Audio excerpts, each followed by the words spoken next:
So we're staying at Comfort Inn and Suites in Eagle Pass. We got here a couple hours early, so we decided to see if we could possibly check in early, and they didn't have our room ready, but they had one room ready and it was a suite, so they upgraded us to a suite at no cost, which was awesome. And when you come into the hotel, right across the street from the hotel is a lake with some picnic areas, so it's a great place if you want to take a little picnic and look at the birds and the ducks and stuff like that. And then they greeted us with a little bag. They gave it to us at reception, so it's got water, it's got like a blueberry pastry crisp bar, and then some cheese and crackers.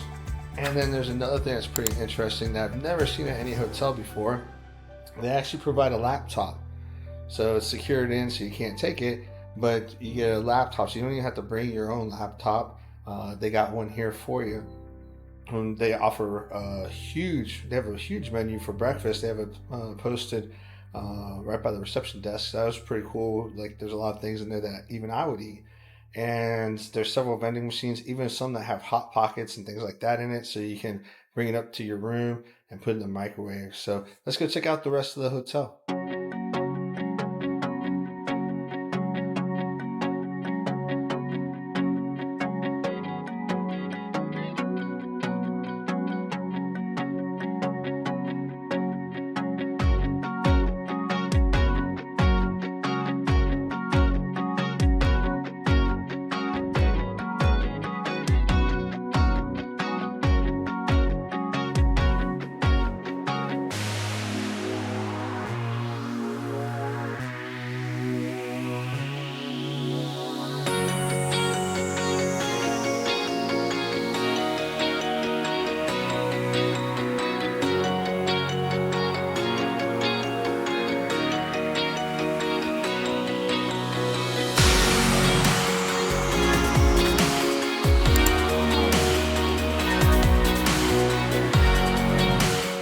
Don't forget to hit the like and subscribe button, please. It will really help out the channel, and it gives you great access to all the great destinations I've been to and will be going to.